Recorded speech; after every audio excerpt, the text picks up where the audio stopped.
नमस्कार। आप देख रहे हैं स्पेशल कवरेज न्यूज और मैं हूं आपके साथ शिव कुमार मिश्रा। मेरे पीछे एक तस्वीर है। इस तस्वीर में देश के प्रधानमंत्री नरेंद्र मोदी हैं, गृह मंत्री अमित शाह हैं, एक ईडी का है, पीछे सर्वोच्च अदालत है और साइड में बंगाल की मुख्यमंत्री ममता बनर्जी है। इन तीनों तस्वीरों का, इन पांचों तस्वीरों का एक दूसरे से बड़ा गहरा संबंध हो गया और इस संबंध का मामला तब सामने आया जब बृहस्पतिवार को जो घटना घटती है, जो ईडी से ममता बनर्जी आंखों में आंख डालकर भिड़ जाती हैं, वहां पहुंच जाती हैं।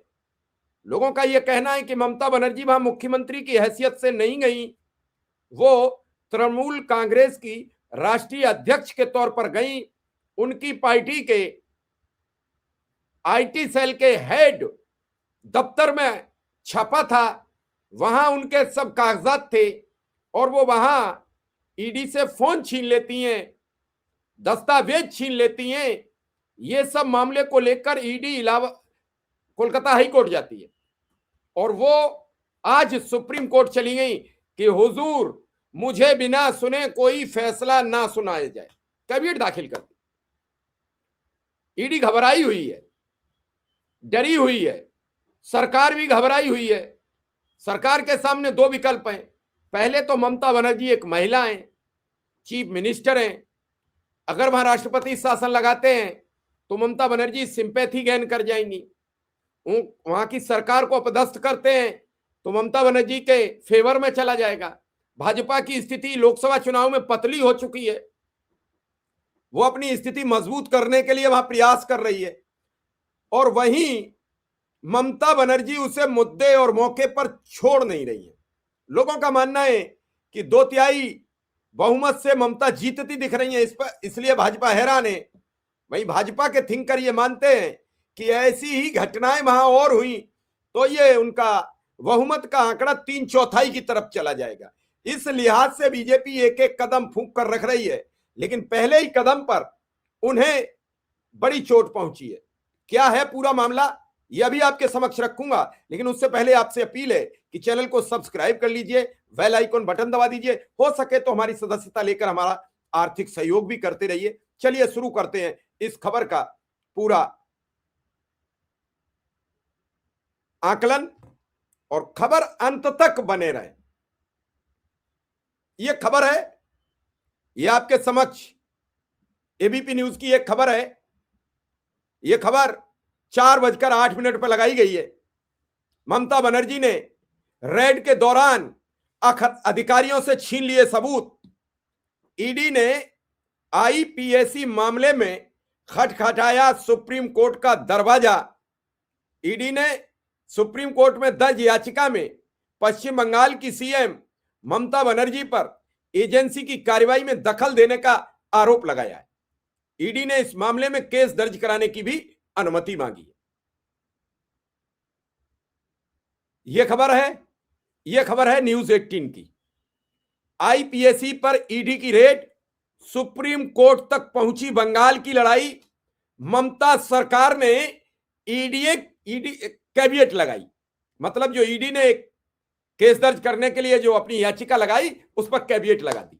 यानी ईडी आईपीएसी रेड जो थी, पश्चिम बंगाल सरकार ने सुप्रीम कोर्ट में कैविएट दायर कर आईपैक और प्रतीक जैन पर ईडी छापेमारी मामले में ममता बनर्जी के खिलाफ सीबीआई जांच की मांग पर अपना पक्ष रखने की मांग की है।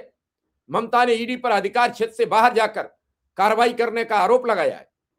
पश्चिम बंगाल सरकार ने सुप्रीम कोर्ट में एक कैविएट दायर कर अनुरोध किया है कि राजनीतिक परामर्श फर्म आईपैक के खिलाफ प्रवर्तन निदेशालय की छापेमारी के सिलसिले में उसका पक्ष सुने बिना कोई आदेश पारित न किया जाए। किसी वादी की ओर से यह सुनिश्चित करने के लिए उच्च न्यायालयों सुप्रीम कोर्ट में कैविएट दायर की जाती है कि उसका पक्ष सुने बिना कोई प्रतिकूल आदेश पारित न किया जाए। यह खबर 4:24 पर। अब खबरों का सिलसिला हमने आपको दिखाया दो बड़े चैनल्स की खबर है, और इस खबर ने दिल्ली से कोलकाता तक पूरा सिस्टम हिला दिया है।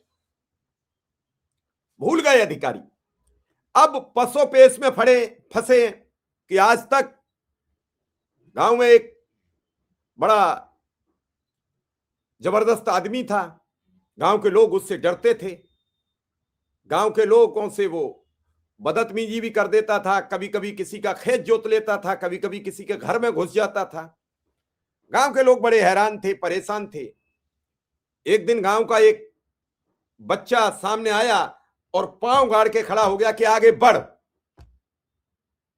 अब उसका पूरा तिलिस्म घबरा चुका था, उसके साथ के व्यक्ति घबराने लगे, चीखने लगे कि अब क्या होगा। उन्हें लगा कि यह ताकतवर आदमी इस पर अभी हमला करेगा, इसे मारेगा, इसे पीटेगा, लेकिन नहीं, सामने वाला वापस लौटा कि अगर इसने मेरे साथ बदतमीजी कर दी तो मेरा तो बना बनाया तिलिस्म टूट जाएगा। अभी प्रेशर दिखाएगी ईडी, यही कहानी है। इसी तरीके से आपको समझनी पड़ेगी, ईडी प्रेशर दिखाएगी, और ममता बनर्जी अगर नहीं झुकी तो मैं फिर कहता हूं कि जिस दिन एक भी संस्थान ने मोदी और शाह सरकार का साथ देने से इंकार किया या अंदर की बात सामने लाई, उसी दिन सरकार का वो दौर अंतिम होगा, वो सिस्टम अंतिम होगा, और सरकार भर भरा कर कागज के मानित गिर जाएगी। खेल चल रहा है। मैं कई लोगों को पढ़ता हूं, देखता हूं, हाथ में गेंद लेकर उसे वॉलीबॉल बनाने का प्रयास करते हैं। वो गेंद होती है क्रिकेट वाली छोटी सी, बताते हैं कि ये वॉलीबॉल की बड़ी गेंद है, इसमें हवा भर दो, फिर ये फूल जाती है, फिर इसे उड़ाओ, कुदाओ, नचाओ, कुछ भी करो। सरकार में 24 घंटे हवा भरी रहती है और मार्केट की हवा निकली रहती है। कल ही 14 लाख करोड़ रुपया उड़ गया मैदान से। अब आप सोचिए क्या होता है। एक और खबर है आपके समक्ष, वो पढ़ के सुना दूं, फिर आगे बढ़ूंगा, अपनी बात को आगे समक्ष आपके रखूंगा। कोलकाता हाईकोर्ट में दायर की थी याचिका। ईडी ने इस मामले में शुक्रवार 9 जनवरी 2026 को पहले कोलकाता हाईकोर्ट में भी याचिका दाखिल की थी, जिस पर बुधवार 14 जनवरी 2026 को सुनवाई होगी। ईडी ने अदालत का ध्यान इस ओर आकृष्ट कराया था कि उसकी जांच में जानबूझकर रुकावट पैदा की गई ताकि काम प्रभावित हो। ईडी की ओर से दायर याचिका में मामले की सीबीआई जांच कराने की मांग की गई।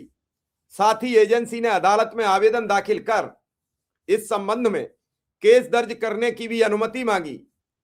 ममता सरकार ने सुप्रीम कोर्ट में दाखिल कैविएट की एप्लीकेशन, वहीं दूसरी ओर प्रवर्तन निदेशालय के साथ जारी खींचतान के बीच पश्चिम बंगाल की ममता बनर्जी जो मुख्यमंत्री हैं, उन्होंने शनिवार यानी आज 10 जनवरी 2026 को सुप्रीम कोर्ट में कैविएट एप्लीकेशन दाखिल कर दी है।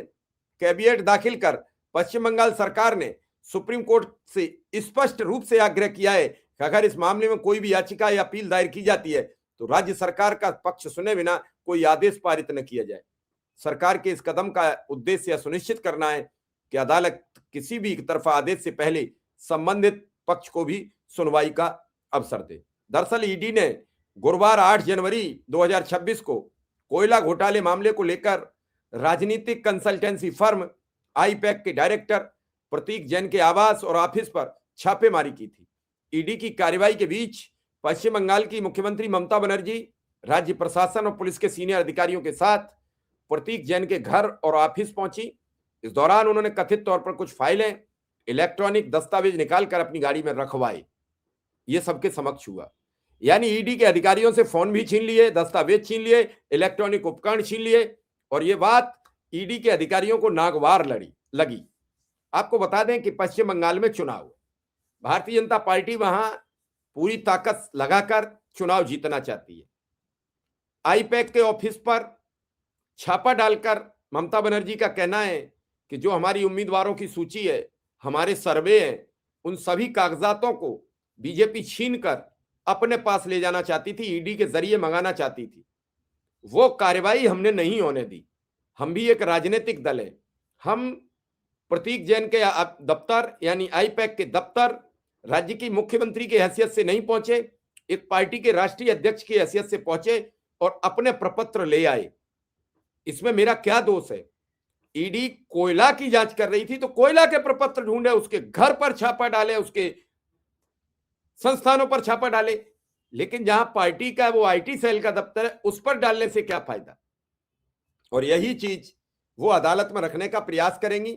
उन्होंने कहा है कि मेरे पास एक पेन ड्राइव आ चुका है उसी छीना झपटी में, अगर किसी ने कुछ कहा तो मैं वो सार्वजनिक कर दूंगी कि शुभेंदु अधिकारी के जरिए ये अमित शाह तक का जो कोयला खनन घोटाले का काम है वो सबका पर्दाफाश कर दूंगी। फिर देखूंगी देश की जनता क्या कहती है, अदालत क्या कहती है। मैं जब तक खामोश हूं तब तक मैं चुप हूं, जब मैं बोली तो सबको बर्बाद कर दूंगी, नेस्तनाबूद कर दूंगी। इस बात के बाद पूरी तरीके से खामोशी है। ये जो खबर है, जैसे अभी उत्तर प्रदेश में एक बड़ी खबर है मेरठ की, उसे कमजोर करने के लिए लखनऊ की एक बड़ी खबर बनाई गई। ये जो न्यूज लाइन हेडलाइन मैनेजमेंट का जो नया तरीका सरकार अपना रही है, ये बहुत ही अजीबोगरीब है और ये सबको विधिवत परेशान करता है। तो मेरा यह मानना है कि इस सुप्रीम कोर्ट और हाई कोर्ट की लड़ाई में आपकी क्या राय है? क्या ममता बनर्जी को ऐसा करना चाहिए था या नहीं? क्या ममता बनर्जी को अपने दस्तावेज छीनने चाहिए थे या नहीं? आम जनमत की क्या राय है? मुझे जरूर बताएं। मुझे आपके कमेंट की प्रतीक्षा रहेगी। धन्यवाद, आभार, नमस्कार।